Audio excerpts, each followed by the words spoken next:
Welcome to today's Brilliant Creatures. The show where you can meet some of the world's most amazing animals. I'm Stephen. I'm Gail. And here are some of the stars on today's show. Now, the word lemur comes from an old Latin word meaning ghost, because of those bright staring eyes and their hunting sounds, and because they're prone to going for nighttime walks. People used to think they were spirits from the afterlife.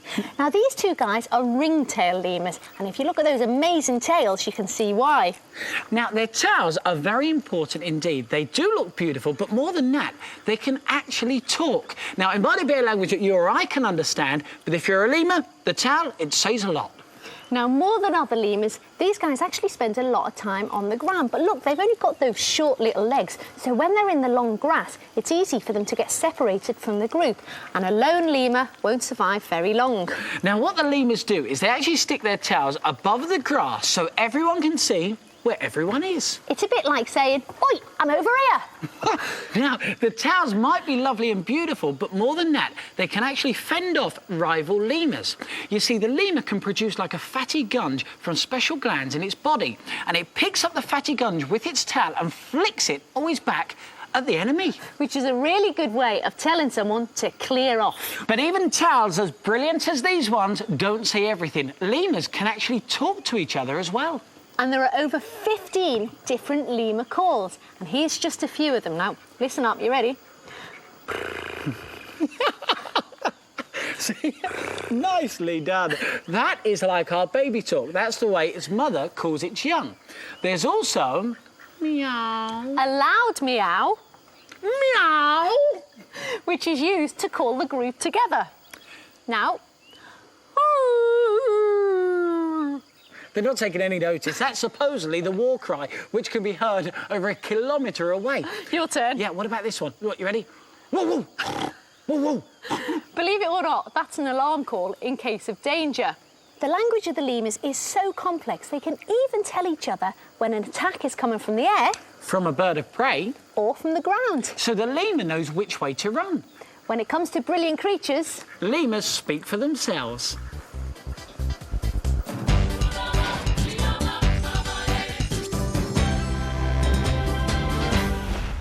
This may not look like a magic wand, but I have been told it holds magical properties that will allow me to charm the dangerous but brilliant creature inside this basket.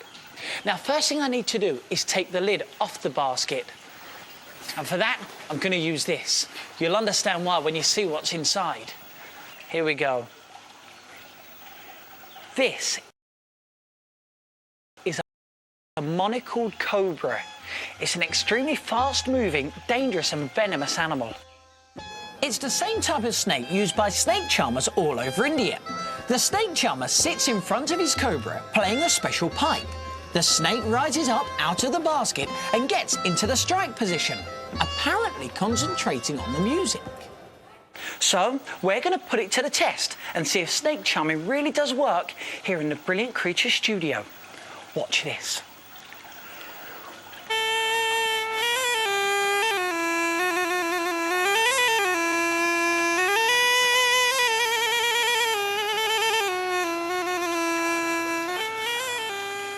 right, look at what the snake's done. It's come up out of the basket and it's absolutely mesmerised by the music. But what happens when I do this? OK, I admit I wasn't playing the music. It came from a CD. But look, the snake is still mesmerised. So what's going on?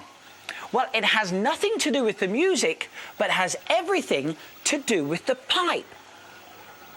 You see, the snake sees the pipe as a threat, so he gets himself into position, ready to strike, just in case that pipe gets a bit too close.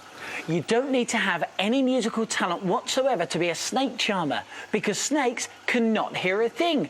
They're totally deaf. They don't have ears. So there you go, we've proved it. There's nothing charming about Stephen.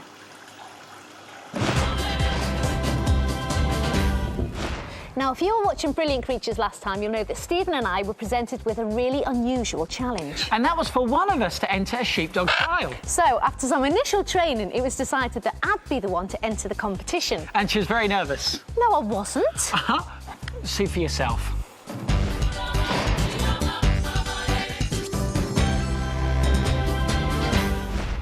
Now, as you know, Gail is in the sheepdog trials, but what I don't think she knows is how difficult this is going to be. Let me show you. Just imagine I am the sheep, all right? She has to get them through the first gate, around this post, through these gates, in front of these gates, through the final set of gates, and then into the pen with the gate closed, like that. Good luck, Gal. Just remember, everything I told you yesterday, just keep her quiet, stop her, and you'll do well. OK, thanks, Katie. I'm getting a bit nervous now. Don't be nervous.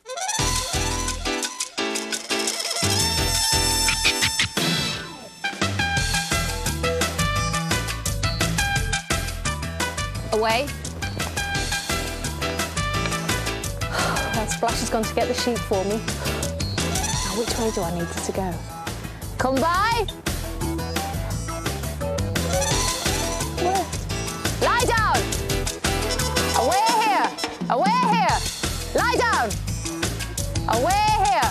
Away here. Away here. Come by. I think she's forgot. Come by. We're here. We're here. She's doing all right, you know. Through the fence. Go on. Yes. Through the fence. What do I do now? Come by. Away. Come by. One of the sheep's run off. Where's she gone? She going the right way? the sheep.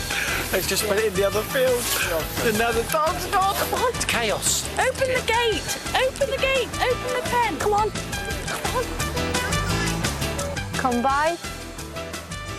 Away here. Oh, no! So frustrating. Come by. Come by. Come by.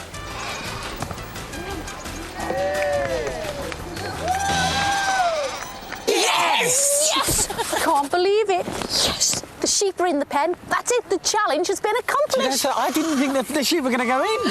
They didn't look because they nearly did. Then they didn't. It was so hard, I tell you. But what's your score? I don't know what your I don't know. Let's go and find out. Come on.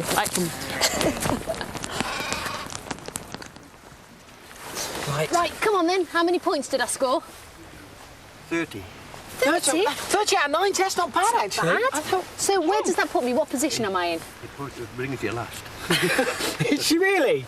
Is she? She's Last. Nice one, McKenna.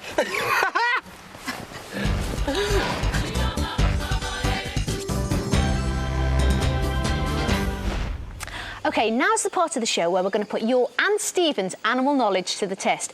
We're going to play you an animal call, and you've got to guess which brilliant creature made that noise. Now, I have no idea what animal it's going to be, but I have been told that we will definitely have heard of it before. So good luck to you, and let's do it. OK, listen to this. Any ideas? Not a clue. OK, have another listen. Go on.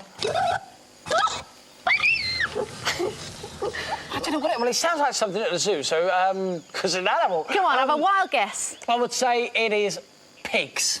No, it is, in fact, a cheetah. What? It is. Now, unlike other big cats, cheetahs don't roar, but they communicate with these high-pitched yelps and barks, and they also purr. Well, your record's not very good, Stephen. Better luck next time.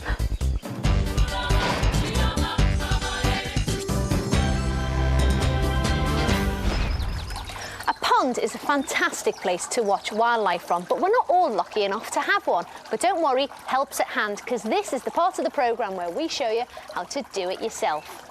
Now, you might think it sounds a bit ambitious to build your own pond, but it's not. If you make a miniature version. Yes, on today's brilliant do-it-yourself, we're going to show you how you can make your very own wildlife pond in a bowl. Now, it will attract lots of different brilliant creatures, and just like ours, your one might even attract frogs and toads.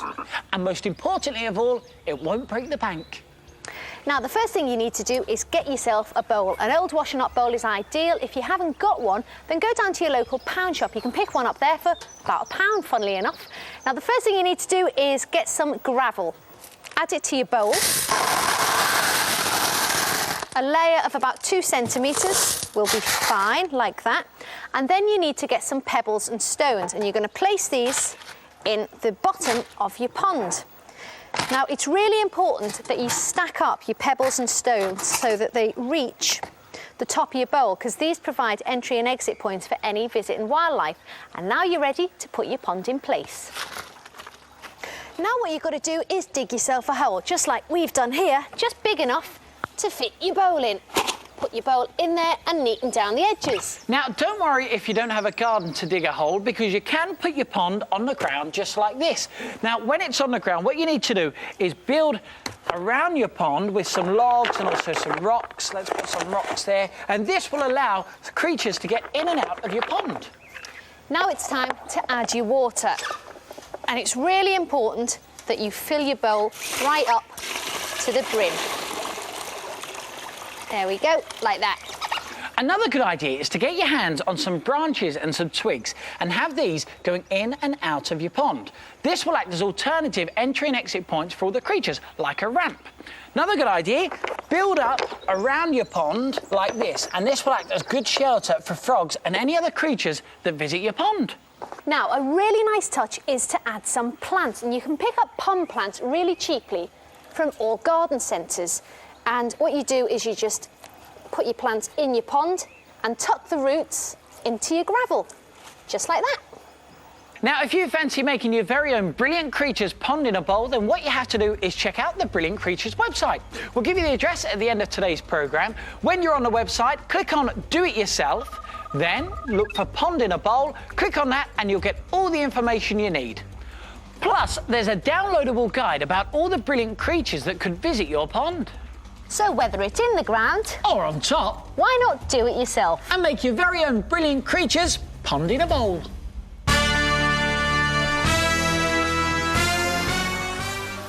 Card 2 of 10.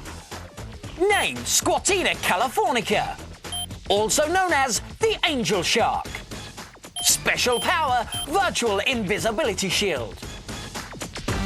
The angel shark lurks in the murky depths, but what you can see is not the angel shark. Wait for it. Yeah!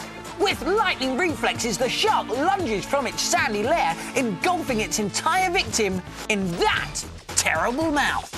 With one gulp, it's all over.